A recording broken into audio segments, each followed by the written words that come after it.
ನಾನು ಲಿಖಿತಾ ಸಾಲಿಯನ್. ಅಸ್ತ್ರ ಗ್ರೂಪ್ ಮತ್ತು digital planet presence prime time ನ್ಯೂಸ್ಗೆ ಸ್ವಾಗತ. Powered by Malabar gold and diamonds, Volkswagen Mangaluru. ಇದೀಗ ಸುದ್ದಿಯ ವಿವರ. ಬೈಂದೂರು ಹಾಗೂ ಕುಂದಾಪುರ ತಾಲೂಕಿನಲ್ಲಿ ಮಳೆಯ ಆರ್ಭಟವು ಮುಂದುವರೆದಿದೆ. ಬೈಂದೂರು ತಾಲೂಕಿನಲ್ಲಿ ಎಡೆಬಿಡದೆ ಮಳೆಯಾಗುತ್ತಿದ್ದು ಪ್ರಮುಖ ನದಿಗಳು ತುಂಬಿ ಹರಿಯುತ್ತಿವೆ. ಬೈಂದೂರಿನ ಸೌಪರ್ಣಿಕ, ಸುಮನಾವತಿ, ಸಂಕದಗುಂಡಿ, ಎಡಮಾವಿನ ಹೊಳೆ ತುಂಬಿ ಹರಿಯುತ್ತಿದ್ದು ನದಿ ಪಾತ್ರ, ನಾಡ, ನಾವುಂದ, ಮರವಂತೆ, ಬಡಾಕೆರೆ, ಚಿಕ್ಕಳ್ಳಿ, ಪಡುಕೋಣೆ, ಆನಗಳ್ಳಿ, ಹಳಗೇರಿ, ಬಿಜೂರಿನಲ್ಲಿ ರಾತ್ರೋರಾತ್ರಿ ನೆರೆ ಕಾಣಿಸಿಕೊಂಡಿದ್ದು ಜನಜೀವನ ಅಸ್ತವ್ಯಸ್ತಗೊಂಡಿದೆ. ಪ್ರತಿ ವರ್ಷ ಮಳೆಗಾಲ ಬಂದರೆ ನಮಗೆ ಸಮಸ್ಯೆ ತಪ್ಪಿದ್ದಲ್ಲ. ಮಳೆಗಾಲದಲ್ಲಿನ ಇಲ್ಲಿನ 100ಕ್ಕೂ ಅಧಿಕ ಮನೆಯವರಿಗೆ ತಲೆನೋವು ಕಟ್ಟಿಟ್ಟ ಬುತ್ತೆ. ಹೆಚ್ಚು ಕಮ್ಮಿ 4-5 ದಿನವಾದ್ರೂ ಮನೆ ಬಿಟ್ಟು ಹೊರಬರಲಾಗದ ದುಸ್ಥಿತಿ. ಹಿಡಿ ಉಪ್ಪು, ದಿನಸಿ, ತರಕಾರಿ ತರಬೇಕಾದ್ರೂ ಕೂಡ ದೋಣಿ ಬೇಕು. ಓಟು ಕೇಳಲು ಬರುವ ಜನಪ್ರತಿನಿಧಿಗಳು ಮಳೆಗಾಲದ ನೆರೆ ಸಮಯ ಬಂದು ವೀಕ್ಷಿಸಿ ಹೋದವರು ಮತ್ತೆ ಈ ಕಡೆ ತಲೆಯನ್ನ ಹಾಕೋದಿಲ್ಲ. ಸರ್ಕಾರಿ ಅಧಿಕಾರಿಗಳು ಮಳೆಗಾಲದ ಮೊದಲು ಪ್ರವಾಹ ಬಂದು ಸ್ಥಳವನ್ನ ವೀಕ್ಷಿಸುತ್ತಾರೆ ಹೊರತು ಇದುವರೆಗೆ ಯಾವುದೇ ಪ್ರಯೋಜನವಾಗಲಿಲ್ಲ. ನಾವುಂದ, ಹಳಗೇರಿ, ಬಡಾಕೆರೆ, ಮರವಂತಿ, ಸಾಲ್ಪುಡ, ಅರೆಹೊಳೆ, ಕೊಣ್ಕಿ, ಕುದ್ರು, ಚಿಕ್ಕಳ್ಳಿ, ಪಡುಕೋಣೆ ಭಾಗದಲ್ಲಿ ನೆರೆ ಸಮಸ್ಯೆ ಈ ವರ್ಷವೇನೂ ಹೊಸತಲ್ಲ. ಹಲವು ದಶಕಗಳಿಂದ ಇಲ್ಲಿನ ಜನಕ್ಕೆ ಮಳೆಗಾಲ ಶಾಪವೆಂದರೂ ತಪ್ಪಾಗದು. ಮಳೆಗಾಲದಲ್ಲಿ ಇಲ್ಲಿಗಾಗಿ 3-4 ದೋಣಿ ಇಲ್ಲಿಗೆ ಮೀಸಲಿಡಬೇಕು. ಅನಾರೋಗ್ಯ ಪೀಡಿತರು ಸಹಿತ ಆಹಾರ ಸಾಮಗ್ರಿ, ದಿನಸಿ ತರಬೇಕಾದ್ರೆ ದೋಣಿಯೇರಿ ಪೇಟೆಗೆ ಬರಬೇಕು. ಒಂದು ದಡದಿಂದ ಮತ್ತೊಂದು ದಡಕ್ಕೆ ಸುಮಾರು 3 ಕಿಲೋಮೀಟರ್ ದೂರ ದೋಣಿ ಚಲಾಯಿಸುವುದು ನಿಜಕ್ಕೂ ಸಾಹಸವಾಗಿದೆ. ಪ್ರತಿ ವರ್ಷ ಮಳೆಗಾಲದಲ್ಲಿ ಈ ಭಾಗದ ಯುವಕರ ಸಹಿತ ದೋಣಿ ಚಲಾಯಿಸಲು ತಿಳಿದವರು ಹಲವು ಮಂದಿ ದೋಣಿಯಾನದ ಮೂಲಕ ಸಾರ್ವಜನಿಕರಿಗೆ ನೆರವಾಗುವ ಸಾಹಸಿಗಳಾಗಿ ಶ್ರಮದಾನ ಮಾಡುತ್ತಾರೆ. ಭಾರೀ ಮಳೆಯಿಂದಾಗಿ ಕಂಬದಕೋಣೆ ಗ್ರಾಮದ ಹಳಗೇರಿಯಲ್ಲಿ ಎಡಮಾವಿನ ಹೊಳೆ ಉಕ್ಕಿ ಹರಿಯುತ್ತಿದ್ದು ಸುತ್ತಮುತ್ತಲ ಪ್ರದೇಶಗಳು ಜಲಾವೃತಗೊಂಡು ಜನಜೀವನ ಅಸ್ತವ್ಯಸ್ತಗೊಂಡಿದೆ. ನೆರೆಯ ಪರಿಣಾಮ ಹಲವು ಮನೆಗಳು, ಗದ್ದೆಗಳು ಜಲಾವೃತಗೊಂಡಿದ್ದು ಸ್ಥಳಕ್ಕೆ ಶಾಸಕ ಗಂಟಿಹೊಳಿಯವರು ಭೇಟಿ ನೀಡಿ ಪರಿಶೀಲನೆ ನಡೆಸಿದ್ದಾರೆ. ಜೊತೆಗೆ ಸ್ಥಳದಲ್ಲಿ ರಕ್ಷಣಾ ಕಾರ್ಯಾಚರಣೆ ಆರಂಭಗೊಂಡಿದೆ. ಮನೆಯವರನ್ನ ದೋಣಿ ಮೂಲಕ ಸ್ಥಳಾಂತರಿಸುವ ಕಾರ್ಯವಾಗುತ್ತಿದೆ. ಕ್ಷೇತ್ರದ ಬೇರೆ ಬೇರೆ ಸ್ಥಳಗಳಲ್ಲಿ ಇವತ್ತು ವಿಪರೀತ ನೆರೆ ಹಾವಳಿಯಾದ ಪರಿಣಾಮ ಮನೆಗಳಿಗೆ ನೀರು ನುಗ್ಗಿ ಮನೆಯಿಂದ ಜನರನ್ನೆಲ್ಲ ಸ್ಥಳಾಂತರ ಮಾಡಬೇಕಾದಂಥ ಪರಿಸ್ಥಿತಿ ಬಂದಿದೆ. ಇಲ್ಲಿಗೆ ನಾವಿರುವಂಥದ್ದು ಹಳಗೇರಿ ಪ್ರದೇಶದ ಕಂಬಳಗದ್ದೆ ಪ್ರದೇಶ. ಅಷ್ಟೂ ಮನೆಗಳು ನೀರಲ್ಲಿ ಮುಳುಗಿದ ಪರಿಣಾಮ ದಾರಿ ಮತ್ತು ಕಾಲ್ಸಂಕ ಎಲ್ಲವೂ ಮುಳುಗಿರೋದ್ರಿಂದ ಮನೆಯವರನ್ನು ತುರ್ತು ದೋಣಿಯಲ್ಲಿ NDRFನ ದೋಣಿ ಬಂದಿತ್ತು. ದೋಣಿಯ ಇಂಜಿನ್ ಹಾಳಾಯಿತು. ಸ್ಥಳೀಯ ಮುಖಂಡರು ಮಾಧವ್ ಕಾರ್ವಿ, ಸಂಜೀವ್ ಕಾರ್ವಿ, ನಾಗೇಂದ್ರ ಗಾಣಿಗೆ ಇವರ ಎಲ್ಲರೂ ಸಹಿತ ಇಂಜಿನ್ ಇಲ್ಲದೇ ಇದ್ದರೂ ದೋಣಿಯನ್ನೇ ತಗೊಂಡು ಹೋಗಿ ಅವರನ್ನೆಲ್ಲರನ್ನು ಸ್ಥಳಾಂತರ ಮಾಡಿದ್ದಾರೆ. ಒಬ್ಬರು ಅಂಗವಿಕಲರು ಸಹಿತ ಇದ್ದರು ಅದರಲ್ಲಿ. ಅವ್ರನ್ನೆಲ್ಲ ಮಾಡಿದ್ದಾರೆ. ಅವ್ರ ಮಾನವೀಯತೆಯನ್ನು ಮೆಚ್ಚಲೇಬೇಕು. ಇಂಥ ಅಪಾಯದ ಸಂದರ್ಭದಲ್ಲಿ ನಮ್ಮ ಕರಾವಳಿ ಮೀನುಗಾರರು ಬೇರೆ ಬೇರೆ ದೋಣಿ ಮತ್ತು ಇಂಜಿನನ್ನೆಲ್ಲ ಕೊಟ್ಟಿದ್ದಾರೆ. ಎಲ್ಲ ಅಗತ್ಯ ಇದ್ದರೂ ಉಪಯೋಗಿಸ್ಕೊಳ್ಳಿ ಅಂತೇಳಿ ಹೇಳಿ. ಇದೇ ರೀತಿಗ ನಾಡದಲ್ಲಿ ಸಮಸ್ಯೆ ಆಗಿದೆ. ಚಿಕ್ಕಹಳ್ಳಿ ಅಲ್ಲೆಲ್ಲ ಮುಳುಗಿದೆ, ಸಾಲುಬುಡದಲ್ಲಿ ಮುಳುಗಿದೆ, ಆಮೇಲೆ ಬಿಜೂರಿನಲ್ಲಿ ಸಹಿತ ಇದೇ ರೀತಿ ತೊಂದರೆ ಆಗಿದೆ. ನಮ್ಮ ವಿರೂಪಾಕ್ಷಿ ಬೈಂದೂರಿದ್ದು ಎಡತ್ರೆ ಪಂಚಾಯತ್ ಈ ರೀತಿ 16 ಪ್ರದೇಶದಲ್ಲಿ ವಿಪರೀತ ನೆರೆ ಬಂದುಬಿಟ್ಟಿದೆ. ಜಿಲ್ಲಾಡಳಿತ ನಮ್ಮ ಜೊತೆಗಿದೆ, ಎಲ್ಲರೂ ಸಹಾಯ ಮಾಡ್ತಾ ಇದ್ದಾರೆ. ತಕ್ಷಣಕ್ಕೆ ಒಂದು ಸತಿ ಸ್ಥಳಾಂತರ ಮಾಡುವಂಥ ಪ್ರಕ್ರಿಯೆ ಮತ್ತು ಗಂಜಿ ಕೇಂದ್ರ ಮಾಡುವಂಥದ್ದು. ಗಂಜಿ ಕೇಂದ್ರ ಎಡತ್ರೆ ಬಂಟ್ರಭವನದಲ್ಲಿ ಒಂದಾಗಿದೆ. ಇನ್ನೊಂದು 3-4 ಕಡೆ ಎಲ್ಲೆಲ್ಲಿ ಬೇಕು ಅನ್ನುವಂಥದ್ದೆಲ್ಲ ಎಲ್ಲ ಸರ್ಕಾರಿ ಅಧಿಕಾರಿಗಳೆಲ್ಲ ನಮ್ಮ ಜೊತೆಗೆ ಇದ್ದಾರೆ. ವಿಶೇಷವಾಗಿ ಊರಿನ ನಾಗರಿಕರು ಯಾರೋ ಒಬ್ಬರನ್ನ ಕರ್ಕೊಂಡು ಬರಲಿಕ್ಕೆ ಆಗಲಿಲ್ಲ ಅಂತೇಳಿ ಹೇಳಿ 100 ಜನ ಇಲ್ಲಿ ಒಟ್ಟಾಗಿದ್ದಾರೆ. ಒಬ್ರಿಗೊಬ್ಬರು ಸಹಾಯ ಮಾಡಲಿಕ್ಕೆ ರೆಡಿಯಾಗಿದ್ದಾರೆ. ಇಂಥ ಮಾನವೀಯ ಕೆಲಸವನ್ನು ನಡೀತಾ ಇದೆ. ಸೊ ಮಧ್ಯಾಹ್ನದೊಳಗೆ ನೀರು ಕಮ್ಮಿ ಆದರೆ ಒಂದು ಅಪಾಯದ ಸ್ಥಿತಿ ತಪ್ಪಿದೆ ಅಂತ ಹೇಳ್ಬೋದು. ಕೆಲವು ಕಡೆ ಕಮ್ಮಿ ಆಗ್ತಾ ಇದೆ ಅಂತ ಸುದ್ದಿ ಇದೆ. ಇಲ್ಲೇ ನಾವು ಬಂದ ಮೇಲೆ ಅರ್ಧ ಗಂಟೆಯಲ್ಲಿ ಹೆಚ್ಚಾಯಿತು. ಈಗ ಒಂದು ಸ್ವಲ್ಪ ಕಮ್ಮಿ ಆಗ್ತಾ ಇದೆ. ಇದೇ ರೀತಿ ಹೋದ್ರೆ ತೊಂದರೆ ಇಲ್ಲ. ಕಮ್ಮಿ ಆದರೂ ಓಕೆ. ಇಲ್ದಿದ್ರೆ ಎಲ್ಲ ಎದುರಿಸ್ಲಿಕ್ಕೆ ನಾವೆಲ್ಲರೂ ಸನ್ನದ್ಧ ಇದ್ದೇವೆ. ಆದರೂ ಸಹಿತ ಜನರ ಸಹಕಾರ ಬೇಕು. ಯಾರು ಹೆದರ್ಕೊಳ್ಬೇಕಂತೇಳಿ ಅಲ್ಲ, ಅಪಾಯಕ್ಕೆ ಕೈ ಹಾಕೋದು ಬೇಡ, ಗಮನಕ್ಕೆ ತಂದು ಮುಂದೆ ಹೋಗುವ ಅಂತೇಳಿ ಇದ್ದೇನೆ. ಎಲ್ಲರ ಸಹಕಾರಕ್ಕೆ ಧನ್ಯವಾದ.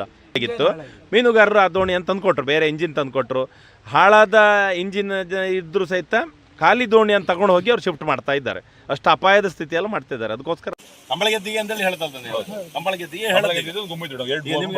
ಬೇರೆ ಗೆದ್ದೆ ಎಲ್ಲ ಬಿಡಿಸದೇ ಇದ್ದೀರಾ ರಸ್ತೆ ಮಾಡೋಕೆ ಅಥವಾ ಅದೆಲ್ಲ ಮಾಡಿರಿ ಗೋಪಾಲಣ್ಣ ಮೋರಿ ಪೈಪಿನ ಗೆದ್ದಿಂದೆಲ್ಲ ಮೋರಿ ಹಾಕೋದು ಹೊಡೆದು 2 ವರ್ಷ ಆಯ್ತು. ಪಂಚಾಯತಿಯರಿಗೆ ಎಷ್ಟು ಸರಿ ಹೇಳಿರೋದಕ್ಕೆ ಒಂದು ರೆಸ್ಪಾನ್ಸ್ ಇಲ್ಲ. ರಸ್ತೆ ಯಾರ ಹತ್ರ ಹೇಳಿರೋದಕ್ಕೆ ಒಂದು ಇದಿಲ್ಲ. ಮತ್ತೆ ನಾವು ಯಾರ ಹತ್ರ ಹೇಳುದು? ತಪ್ಪಲ್ಲ. ನಾವು ಇಲ್ಲಿ ಬಂದು ನೀವು ನಿಂತ್ಕೊಂಡು ಕೊಂಡೆ ನಾವು ಅಲ್ಲಿ ಒಳಕ ಹೊರವಡಿಲ್ಲ ಅಂತ ಹೊಡೆ ಬಂದ. ನನಗೆ ಅದೊಂದು ಬೇಡ ಇತ್ತು ಅನ್ಸುತ್ತೆ. ಯಾವ್ದು ಈಗ ನೀವೇ ಬೈಯುದಾರ ನಾನೇ ಆಚೆ ಬರ್ತಿದ್ದೆ. ನಾವು ಬೈಯೋ ಬಂದದಲ್ಲ. ನೀವು ಯಾಕಂದ್ರೆ ಎಮ್ಎಲ್ಎ ಅಲ್ಲ ಅದಕ್ಕೋಸ್ಕರ ಬೇಡ. ಸಾಲ್ಬುಡ, ಬಾಂಗು ಹಾಗೂ ಗರಡಿಬೆಟ್ಟು ಪರಿಸರ ಮತ್ತು ಅರೆಹೊಳೆ ಈ 4 ಕಡೆಯಲ್ಲಿ ಈ ನೀರು ಜಾಸ್ತಿ ಆದವಾಗ ಸುಮಾರು ಒಂದು 100 ಮನೆಗಳಿಗೆ ಬಹಳಷ್ಟು ತೊಂದರೆ ಆಗ್ತದೆ. ಆದರೆ ಅವರಿಗೆ ಪಂಚಾಯತಿನಿಂದ ದೋಣಿಯ ವ್ಯವಸ್ಥೆ ಮಾಡಿತ್ತು. ಆದರೆ ಅದು ಬಹಳಷ್ಟು ತಗ್ಗು ಪ್ರದೇಶ ಆದ್ದರಿಂದ ರಸ್ತೆ ಏರಿಸಿದಾಗ ಮಾತ್ರ ಈ ಒಂದು ಸಮಸ್ಯೆ ಬಗೆಹರಿಬಹುದು. ಇಲ್ಲದಿದ್ದರೆ ಪ್ರತಿ ವರ್ಷ ನಿರಂತರವಾಗಿ ನೆರೆ ಬರ್ತದೆ. ಇನ್ನೂ ಸಹ ಇದು ಸ್ಟಾರ್ಟ್ ಅಷ್ಟೇ, ಇನ್ನೂ 4-5 ನೆರೆ ಹಾಗೂ ಬರ್ತದೆ. ಈಗ ಇದರಲ್ಲಿ ಬೇಸಾಯ ಮಾಡಲಿಕ್ಕೂ ಭಾಳ ಕಷ್ಟ ಇಲ್ಲ ಜನರಿಗೆ. ಅದು ಜೀವನದ ನಿತ್ಯದ ತಿರುಗಾಟಕ್ಕೆ ನಾವೊಂದು ಪೇಟೆಗೆ ಬರೋದಕ್ಕೆ ಭಾಳ ಸಮಸ್ಯೆ ಆಗ್ತದೆ. ದೋಣಿಯನ್ನೇ ಅವಲಂಬಿಸಬೇಕಾಗ್ತದೆ. ಆದರೆ ಇದಕ್ಕೆ ಜಿಲ್ಲಾಡಳಿತಕ್ಕೆ ಈ ಹಿಂದೆ ನಾನು ಸಹ ಮನವಿ ಸಹ ಮಾಡಿದ್ದೇನೆ. ಅದು ರಸ್ತೆಯನ್ನು ಸಾಧಾರಣ ಒಂದು 6 ಫೀಟ್ ಎತ್ತರಕ್ಕೆ ಏರಿಸಿದಾಗ ಒಂದು ಹಂತದ ಸಮಸ್ಯೆ ಬಗೆಹರಿಬಹುದು ಎನ್ನುವ ಒಂದು ನಮ್ಮ ಆಶಯ. ಈ ನೆಲೆಯಲ್ಲಿ ಇಂದು ಜಿಲ್ಲಾಧಿಕಾರಿಯವರು ಸಹ ಕಳೆದ ಬಾರಿ ಬಂದಿದ್ದರು. ಯಾರು ವಿಶಾಲ್ DC ಆಗಿದ್ದವಾಗ ಅವ್ರು ಬಂದು ಅದನ್ನು ಮಾಡುವ ಒಂದು ಪ್ರಯತ್ನ ಮಾಡಿ ಕಳಿಸಿ ಪಂಚಾಯತ್ನಿಂದ ಕಳಿಸಿ ಅಂತ ಹೇಳಿದ್ದಾರೆ. ಆವಾಗಲೂ ಸಹ ಕಳಿಸಿಕೊಟ್ಟಿದ್ದೇವೆ. ಆದರೆ ಇನ್ನೂ ಯಾವುದೇ ಒಂದು ವ್ಯವಸ್ಥೆ ಆಗಲಿಲ್ಲ. ಆದರೆ ಈ ಜನರಿಗೆ ಈಗ ಜಾನುವಾರು, ಅದು ಮುಖ್ಯವಾಗಿ ಜಾನುವಾರುಗಳಿಗೆ ಸಮಸ್ಯೆ. ಅದು ಸಣ್ಣ ದನ ಅಲ್ಲ. ಈಗ ಜರ್ಸಿ ಆ ದನ ಎಲ್ಲ ಸಾಗಾಟ ಮಾಡೋದು ಭಾಳ ಕಷ್ಟ. ದೋಣಿಯಲ್ಲಿ ಸಾಗಿಸೋದು ಕಷ್ಟ ಆಗ್ತದೆ. ಇದು ದೊಡ್ಡ ನೆರೆ ಇದೀಗ. ಇದು ಸಾಧಾರಣ ಹತ್ತತ್ರ ಇದು ಸಾಲು ಬಿಡೋದು ಅಂತ ಹೇಳ್ತಾರೆ. ಈ ಏರಿಯಾಕ್ಕೆ ಹತ್ತತ್ರ ಒಂದು 100 ಮನೆ ಇದೆ. ಇಷ್ಟಕ್ಕೆ ಎಳೆದು ಹೋದ್ರೂ ತೊಂದರೆ ಇಲ್ಲ. ಇನ್ನು ಮತ್ತೆ ಜಾಸ್ತಿ ಬಂದ್ರೆ ಸಮಸ್ಯೆ ಇದೀಗ. ಅವರಿಗೆಲ್ಲ ಗಂಟೆಗೆ ಆಗಲ್ಲ. ಕೆಲವರೆಲ್ಲ ಹೆಚ್ಚಿನವರೆಲ್ಲ ಮೇಲೆ ಸಾಗಿಸಿದ್ರು. ನೆರೆ ಮಾಮೂಲಿ ಬರೋದೇ, ಆದರೆ ಈ ವರ್ಷ ದೊಡ್ಡ ನೆರೆ ಬಂದಿದೆ ಇಲ್ಲಿ. ಬೈಂದೂರು ಅಗ್ನಿಶಾಮಕ ಸಿಬ್ಬಂದಿಗಳು ಬೆಳಿಗ್ಗೆಯಿಂದಲೇ ನೆರೆ ಪ್ರದೇಶದಲ್ಲಿ ಕಾರ್ಯಾಚರಣೆ ನಡೆಸುತ್ತಿದ್ದಾರೆ. ಈ ಸಂದರ್ಭದಲ್ಲಿ ಬೈಂದೂರು ತಾಲೂಕಾಡಳಿತ ಅಧಿಕಾರಿಗಳು, ಬೈಂದೂರು ಅಗ್ನಿಶಾಮಕ ಸಿಬ್ಬಂದಿಗಳು, ಬೈಂದೂರು ಆರಕ್ಷಕ ಠಾಣಾ ಸಿಬ್ಬಂದಿ, ಗ್ರಾಮ ಪಂಚಾಯತ್ ಕಂಬದಕೋಣೆ, ನಾವುಂದ, ಗ್ರಾಮ ಪಂಚಾಯತ್ ನಾಡಾಧಿಕಾರಿಗಳು ಸ್ಥಳಕ್ಕೆ ಆಗಮಿಸಿ ಮುನ್ನೆಚ್ಚರಿಕಾ ಕ್ರಮವನ್ನು ಕೈಗೊಳ್ಳುವಂತೆ ಸಾರ್ವಜನಿಕರಿಗೆ ಸೂಚಿಸಿದ್ದಾರೆ. ಜೆಪಿ ಬಡಾಕೆರೆ, ವಿ4 ನ್ಯೂಸ್, ಬೈಂದೂರು. ಸೋಮವಾರದಂದು ಸುರಿದ ಭಾರೀ ಮಳೆಯಿಂದಾಗಿ ಮಂಜೇಶ್ವರ ಗ್ರಾಮ ಪಂಚಾಯತ್ ವ್ಯಾಪ್ತಿಯ 10ನೇ ಮೈಲ್ನ ಕೆಕೆ ಕಾಂಪೌಂಡ್ ಪ್ರದೇಶದಲ್ಲಿ ಭಾರೀ ಹಾನಿ ಸಂಭವಿಸಿದೆ. ಸೋಮವಾರದಂದು ಸುರಿದ ಭಾರೀ ಮಳೆಯಿಂದಾಗಿ ಮಂಜೇಶ್ವರ ಗ್ರಾಮ ಪಂಚಾಯತ್ ವ್ಯಾಪ್ತಿಯ 10ನೇ ಮೈಲ್ನ ಕೆಕೆ ಕಾಂಪೌಂಡ್ ಪ್ರದೇಶದಲ್ಲಿ ಭಾರೀ ಹಾನಿ ಸಂಭವಿಸಿದೆ. ಈ ಪ್ರದೇಶದಲ್ಲಿರುವ ನಾಸರ್ ಎಂಬುವರ ಮನೆ ಸಂಪೂರ್ಣವಾಗಿ ಕುಸಿದು ಬಿದ್ದಿದೆ. ನೆರೆಮನೆ ವಾಸಿಗಳು ಹಾಗೂ ಊರವರು ಮತ್ತು ಎಸ್ಟಿಪಿ ಕಾರ್ಯಕರ್ತರು ಸ್ಥಳಕ್ಕಾಗಮಿಸಿ ರಕ್ಷಣಾ ಕಾರ್ಯದಲ್ಲಿ ತೊಡಗಿಸಿಕೊಂಡಿದ್ದಾರೆ. ಮಳೆಯಿಂದಾಗಿ ಮನೆಗೆ ಗಂಭೀರ ಹಾನಿಯಾದ ಪರಿಣಾಮ ನಾಸರ್ ಅವರ ಕುಟುಂಬ ಬೀದಿಗೆ ಬಿದ್ದಂತಾಗಿದೆ. ತೀವ್ರ ಮಳೆಯಿಂದಾಗಿ ಭೂಕುಸಿತವು ಸಂಭವಿಸಿರುವುದಾಗಿ ಸ್ಥಳೀಯರು ತಿಳಿಸಿದ್ದಾರೆ. ಮನೆ ಕಟ್ಟಡದ ಬಹುಪಾಲು ಭಾಗಗಳು ಸಂಪೂರ್ಣವಾಗಿ ಕುಸಿತಗೊಂಡಿದ್ದು, ಮನೆ ಬಳಸಲಾಗದ ಸ್ಥಿತಿಗೆ ತಲುಪಿದೆ. ಘಟನೆಯ ಬಗ್ಗೆ ಅಧಿಕಾರಿಗಳಿಗೆ ಮಾಹಿತಿ ನೀಡಲಾಗಿದೆ. ಮನೆ ಪೂರ್ಣವಾಗಿಯೂ ಕುಸಿದು ಬಿದ್ದಿರುವ ಹಿನ್ನೆಲೆಯಲ್ಲಿ ಅವರ കുടുംബ താത്കാലിക ആശ്രയക്കായി എതിരു നോടുವ സ്ഥിതിയಲ್ಲಿದೆ. നാസർച്ചന്റെ വീടാണ് ഇവിടെ വീണിട്ടുള്ളത്. വൻ അപകടമാണ്. അപകടത്തിൽ അവർ രക്ഷപ്പെട്ടത്. പിന്നെ ഇന്നലെ പെയ്ത മഴയിൽ വൻ നാശനഷ്ടമാണ് മഞ്ചേശ്വരത്തുണ്ടായത്. അതിൽ നിരവധി അധികൃതമായിട്ടുള്ള സംഭവം സംഭവിച്ചിട്ടുണ്ട്. പ്രധാനമായിട്ടും നാസർച്ചന്റെ വീട് ഇവിടെ വീണിട്ടുണ്ട്. അവിടെ പണിയെടുക്കുന്നുണ്ട്. അതുകൊണ്ട് കൃത്യമായി ഇതിനെ ബന്ധപ്പെട്ട അധികാരികൾ ഇടപെട്ടുകൊണ്ട് ഇതിനുള്ള സംഭവിച്ച നഷ്ടങ്ങൾക്ക് പരിഹാരം നൽകണമെന്ന് അഭ്യർത്ഥിക്കുകയാണ്. വളരെ പാവപ്പെട്ട കുടുംബമാണ്. പിന്നെ അവർ വല്ല അപകടത്തിൽ നിന്ന് രക്ഷപ്പെട്ടത്. ರೆಹಮಾನ್ ಉದ್ಯಾವರ ವಿ4 ನ್ಯೂಸ್ ಮಂಜೇಶ್ವರ. ದಕ್ಷಿಣ ಕನ್ನಡ ಜಿಲ್ಲೆಯಾದ್ಯಂತ ಸುರಿಯುತ್ತಿರುವ ಧಾರಾಕಾರ ಮಳೆಗೆ ಮಂಗಳೂರಿನ ಪಾಂಡೇಶ್ವರದ ಸುಭಾಷ್ ನಗರದಲ್ಲಿ ಸಮರ್ಪಕವಾದ ನೀರಿನ ಹರಿವಿಗೆ ಜಾಗವಿಲ್ಲದ ಕಾರಣ ಕೆರೆಯಂತೆ ಮಾರ್ಪಾಡಾಗಿದೆ. ಮನೆಗಳಿಗೆ ನೀರು ನುಗ್ಗಿದ್ದು ಜನರು ಸಂಕಷ್ಟಕ್ಕೆ ಸಿಲುಕಿದ್ದಾರೆ. ಈ ಕುರಿತು ಒಂದು ವರದಿ ಇಲ್ಲಿದೆ. ಮಳೆಗಾಲದಲ್ಲಿ ನಡೆದಾಡುತ್ತ ಪರಿಸ್ಥಿತಿ.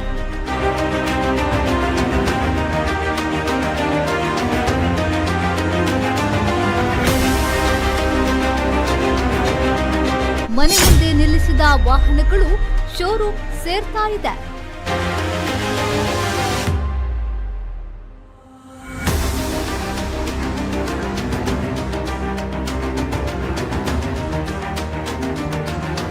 ಕೆರೆಯಾಗಿ ಮಾರ್ಪಟ್ಟಿದೆ ಸುಭಾಷ್ ನಗರ.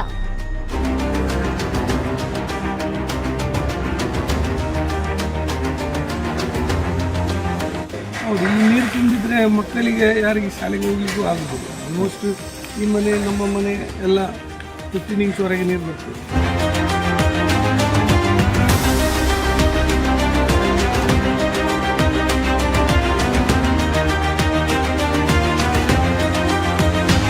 ಮಳೆಗಾಲ ಬಂತೆಂದರೆ ಸಾಕು ಸುಭಾಷ್ ನಗರದ ನಿವಾಸಿಗಳಿಗೆ ಭಯದ ವಾತಾವರಣ. ಚರಂಡಿ ಯಾವುದು, ರಸ್ತೆ ಯಾವುದು ಅಂತ ಕಾಣದ ಪರಿಸ್ಥಿತಿ ಎದುರಾಗ್ತಿದೆ. ಹೊಳೆಯಂತೆ ರಭಸದಿಂದ ಹರಿಯುವ ನೀರು ಮನೆಗಳಿಗೆ ನುಗ್ಗುತ್ತಿದೆ. ಪ್ರತಿ ವರ್ಷ ಮಳೆಗಾಲ ಬಂತೆಂದ್ರೆ ಇದೇ ಪರಿಸ್ಥಿತಿ ಉಂಟಾಗುವುದು ಇಲ್ಲಿ ಸಹಜ. ಆದರೆ ಇದುವರೆಗೆ ಇಂತಹ ಪರಿಸ್ಥಿತಿಗಳಿಗೆ ಯಾವುದೇ ಪರಿಹಾರವನ್ನ ಕಂಡುಕೊಳ್ಳುವಲ್ಲಿ ಮಹಾನಗರ ಪಾಲಿಕೆ ವಿಫಲವಾಗಿದೆಯಂತಾರೆ ಇಲ್ಲಿನ ಸ್ಥಳೀಯರು. ಚರಂಡಿ ಯಾವುದು ಅಥವಾ ರಸ್ತೆ ಯಾವುದು ಅಂತ ನಮಗೆ ಗೊತ್ತಾಗೋದಿಲ್ಲ. ಆ್ಯಂಡ್ ನಾನು ಕಂಡ ಹಾಗೆ ಇಲ್ಲಿರುವಂತಹ ಮನೆಗಳು, ಮುಖ್ಯವಾಗಿ ಮನೆ ಒಳಗಡೆ ಕೂಡ ನದಿ ಥರದ ಒಂದು ವಾತಾವರಣ ಸೃಷ್ಟಿಯಾಗುವಂಥದ್ದು. ಈ ಸಮಸ್ಯೆಗೆ ಒಂದು ಬೇಗ ಪರಿಹಾರ ಬೇಕು ಅಂತ ಎಲ್ಲರೂ ಕೇಳ್ಕೊಳ್ತಾ ಇದ್ದಾರೆ.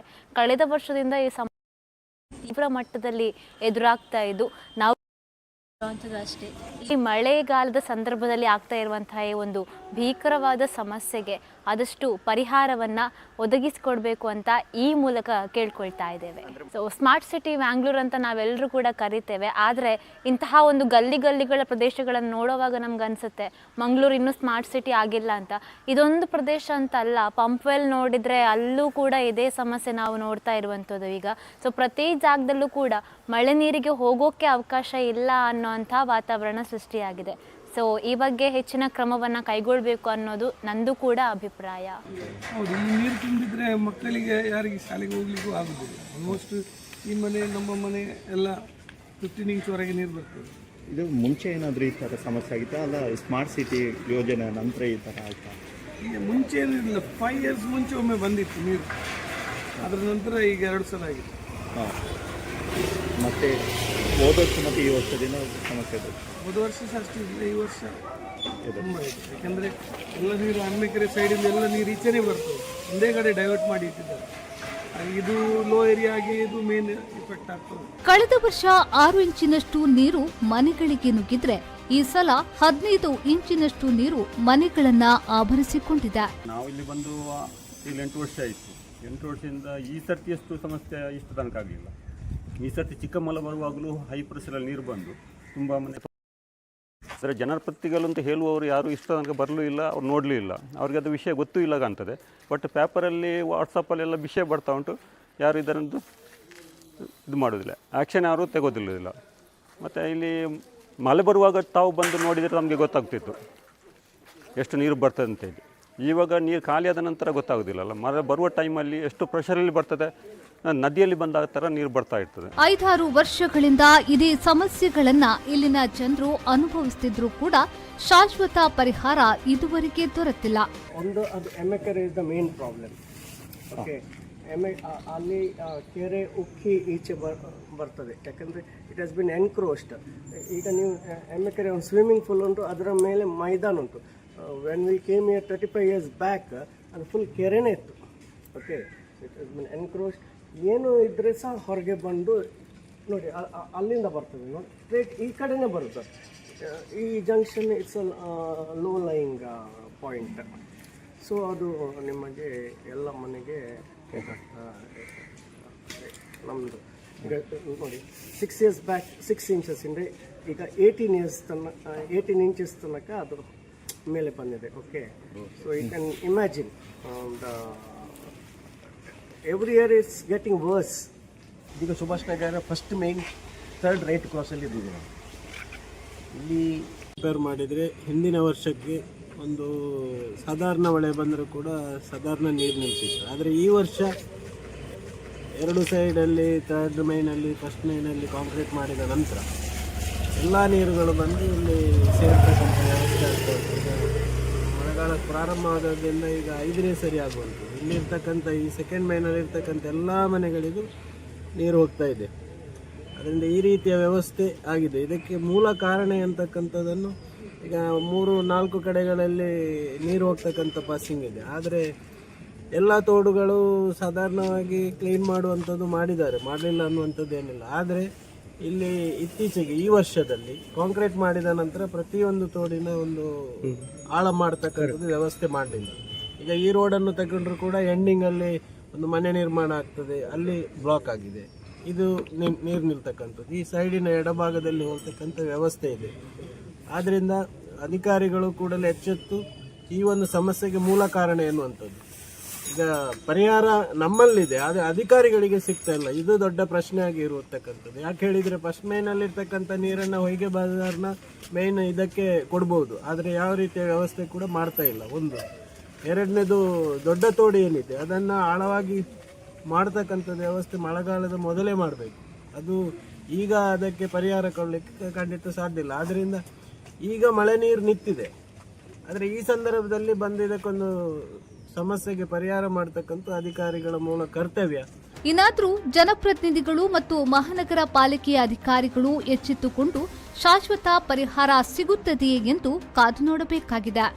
ಮಂಜುನಾಥ್ ಪ್ರಸಾದ್, ವಿ4 ನ್ಯೂಸ್, ಮಂಗಳೂರು. ಸಾರ್ವಜನಿಕ ಗಣೇಶೋತ್ಸವ ಸಮಿತಿ ಜಪ್ಪಿನಮೊಗರು ಇದರ 17ನೇ ವರ್ಷದ ಗಣೇಶೋತ್ಸವದ ವಾರ್ಷಿಕ ಮಹಾಸಭೆಯು ಜಪ್ಪಿನಮೊಗರು ಲಯನ್ಸ್ ಸೇವಾ ಮಂದಿರದಲ್ಲಿ ನಡೆಯಿತು. 17 ವರ್ಷಗಳಿಂದ ಸತತವಾಗಿ ಜಪ್ಪಿನಮೊಗರು ಪರಿಸರದಲ್ಲಿ ಅಶಕ್ತರಿಗೆ ನೆರವಾಗುವುದರ ಮೂಲಕ ಇತರ ಸಮಾಜಮುಖಿ ಕಾರ್ಯಗಳನ್ನು ಮಾಡುತ್ತಾ ಬಂದಿರುವಂತಹ ಸಾರ್ವಜನಿಕ ಗಣೇಶೋತ್ಸವ ಸಮಿತಿ ಜಪ್ಪಿನಮೊಗರು ಈ ಬಾರಿಯ ಗಣೇಶೋತ್ಸವವನ್ನು ಅದ್ದೂರಿಯಿಂದ ಆಚರಿಸುವ ನಿಟ್ಟಿನಲ್ಲಿ ವಾರ್ಷಿಕ ಮಹಾಸಭೆಯನ್ನು ಆಯೋಜಿಸಿತ್ತು. ಸಭೆಯ ಅಧ್ಯಕ್ಷತೆಯನ್ನು ಗಣೇಶೋತ್ಸವ ಸಮಿತಿಯ ಅಧ್ಯಕ್ಷರಾದ ನಾಗೇಂದ್ರ ಕುಮಾರ್ ಅವರು ವಹಿಸಿದ್ರು. 28 తారీఖుదాని వర్షం ప్రతి మనుపులకని వేదమూర్తి బ్రహ్మశ్రీ విఠల తంత్రులేడ నూత ఎన్మ నారికేళ గణయాಗ 5 పక్క ಎಂಚಿನ ಸಾಂಸ್ಕೃತಿಕ ಕಾರ್ಯಕ್ರಮ ಅಂತದೆ 5 ಗಂಟೆನಾಗ ದೇವರ ವಿಸರ್ಜನ ಶೋಭಾಯಾತ್ರೆ ಪಿದಡ್ರೆ ಆ ಮೂಜಿಗೆ ನೋಟು ಒவ்வொரு ಕಾರ್ಯಕ್ರಮ ಮಲ್ಪಲ್ಲಿ ಬಂದ ರೀತಿಯಲ್ಲಿ ನಾವು ಮಾತೆಲ್ಲ ಒಂಚೂರು ಚರ್ಚೆ ಮಾಡ್ಬಿಡಾಕೊಂಡು ಕನ್ನಡ ಸರ್ತಿ ದೇವದಾಸ್ ಕಾವ್ಯನ ನಾಟಕ ಬುರ್ಚಿ ಬಂದ್ಬಿಡ ರೀತಿಯಲ್ಲಿ ಕೆಲವು ಜನ ಪಂಡಿತರು ಒಲಿನೇ ನಾಟಕ ಬುರ್ಚಿ ಮಾಡಿದೆ ಅಂಚೆ ಈ ಸರ್ತಿ ದೇವದಾಸ್ ಕಾವ್ಯಗಳ ದಾಲ ವಿಷಯ ನಾವು ಪಾತಿರ್ತೀಜ ಆಡ ಶಾರದಾ ಆರ್ಟ್ಸ್ ಮಂಜೇಶ್ವರ ಐಸಿರಿ ಕಲಾವಿದರು ಮಂಜೇಶ್ವರ ಅಗಲ ಮುರಣಿ ಎಡ್ಡೆ ನಾಟಕ ಕತೆ ಎಡ್ಡೆ ನಾಟಕ ಅವ್ರ ಸಂಗಮ್ ಫ್ರೆಂಡ್ಸ್ ಮಂತ್ ಇತ್ತೀರಿ ಅಕ್ಲನೇ ಟೀಮ್ದ ಒಂದು ಎರಡು ನಾಟಕ ಉಂಟು ದವಡ ಇನಿ ಬಯ್ಯ ಮುಟ್ಟಾಗ್ಲಿಗೆ ಅವನ ತಾರೀಖಿನ 25 ತಾರೀಖದ ಬಯ್ಯನು ಎಂಜಿ ದಿನ ದೀಪದ ಅಕ್ಲ ಒಂಜಿ ನಾಟಕ ಮುರಣಿ 5 ಮಾಡ ಮಹಾವಿಷ್ಣು ಮಂಜಿಷ್ಠರ ದೇವಸ್ಥಾನಗಳು ಅಕ್ಲ ಮೂರ್ತ ಆದನು ಜೈ ಬಜರಂಗ ಬಲಿ ಬಂದು ಒಂಜಿ ನಾಟಕ ಬೊಕ್ಕೊಂಜಿ ಐಸಿರಿ ಕಲಾವಿದರು ಶಾರದಾ ಅರ್ಥಗಳ ಬೊಕ್ಕೊಂಜಿ ನಾಟಕ ದಾನೆ ದೇವೇರ ಬಂಪುನ ರಡ್ ನಾಟಕ ಅಕಲ ಮೂರ್ತ ಆದನು ಐಟೆ ಓವಾಳೊಂಜಿ ನಾಟಕನು ನಂಗೆ ಬೋರ್ಡು ನಾಡ ಐನು ಕೊರಪೆ ಅಂತ ಬಂದು ಶಾರದಾ ಅರ್ಥದ ರಮೇಶನ್ನೇ ಕೃಷ್ಣ ಬಣ್ಣೆ ಬಂತೀರಿ ಅದಕ್ಕೋಸ್ಕರ ನಾಟಕ ಮನ್ಪುನಾಡ ನಾಟಕ ವಾ ರೀತಿ ಮನ್ಪುಲಿ ಮನ್ಪುನ ರೀತಿ ನಮ್ಮ ಡಿಸ್ಕಸ್ ಮನ್ಪುಗ ಅಂಚನೆ ಭಕ್ತಿಗೀತೆ ರಸಮಂಜರಿ ಮನ್ಪುನಾಡ ನಮ್ಮ ಜಿ ಟಿವಿದ ಖ್ಯಾತ ಗಾಯಕರ ನೆಚ್ಚಿನ ಜಗದೀಶ್ ಆಚಾರ್ಯ ಪುತ್ತೂರು ಅರೆಗ್ಲ ಇನಿ ಬೈಯಾಗೆ 8 ಗಂಟೆ ಮುಟ್ಟ ಟೈಮ್ ತಂದ ಅಲ್ಲಿಗೆ ಪರಂಗಿಪೇಟೆ ರಣಮೂಜಿ ಕಾರ್ಯಕ್ರಮ ಇತ್ತೇನಾದರೆ ಇಲ್ಲಿ ಬಯ್ಯ ಮುಟ್ಟೆಗೆ ಅವಕಾಶ ಕೊರಡು ಬಂದೆ ಕೇಂದ್ರ ಐಕೋಸ್ಕರ ಕಾರ್ಯಕ್ರಮವನ್ನು ನಮ್ಮ ನಿಘಂಟು ಮಲ್ಪರಿಗೋಸ್ಕರ ತುರ್ತು ಮಹಾಸಭೆಯನ್ನು ನಮ್ಮ ಲೀದ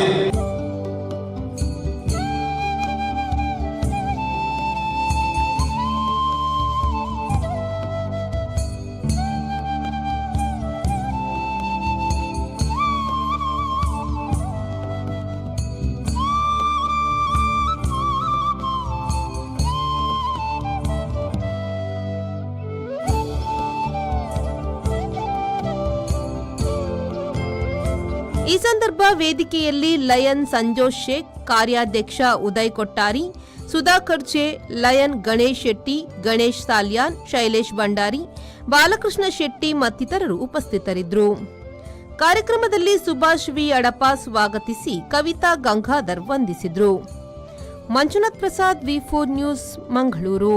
ದಕ್ಷಿಣ ಕನ್ನಡ ಜಿಲ್ಲೆಯಲ್ಲಿ ಹೊಸ ಅವಕಾಶಗಳನ್ನು ಸೃಷ್ಟಿಸುವ ಮತ್ತು ಸಾಧ್ಯತೆಗಳನ್ನು ಅನ್ವೇಷಣೆಗೊಳಿಸುವುದೇ ಯುವ ವಿಕಾಸ ಸಂಕಲ್ಪ ಎಂದು ದಕ್ಷಿಣ ಕನ್ನಡ ಜಿಲ್ಲಾ ಲೋಕಸಭಾ ಸದಸ್ಯರಾದ ಕ್ಯಾಪ್ಟನ್ ಬ್ರಿಜೇಶ್ ಚೌಟ ಹೇಳಿದರು. ಸುಳ್ಯ ತಾಲೂಕು ಪಂಚಾಯತ್ನಲ್ಲಿ ಸಂಸದ ಕ್ಯಾಪ್ಟನ್ ಬ್ರಿಜೇಶ್ ಚೌಟ ಅವರ ನೇತೃತ್ವದಲ್ಲಿ ನಡೆದ ಯುವ ವಿಕಾಸ್ ಮಾಹಿತಿ ಕಾರ್ಯಾಗಾರ ಹಾಗೂ 115 ಸರ್ಕಾರಿ ಶಾಲೆಗಳಿಗೆ ಸುಂದರ ಭಾರತ್ ಪ್ರತಿಷ್ಠಾನ ಬೆಂಗಳೂರು ಇವರು ನೀಡುವ ನೋಟ್ಬುಕ್ ವಿತರಿಸಿ ಅವರು ಮಾತನಾಡಿದರು.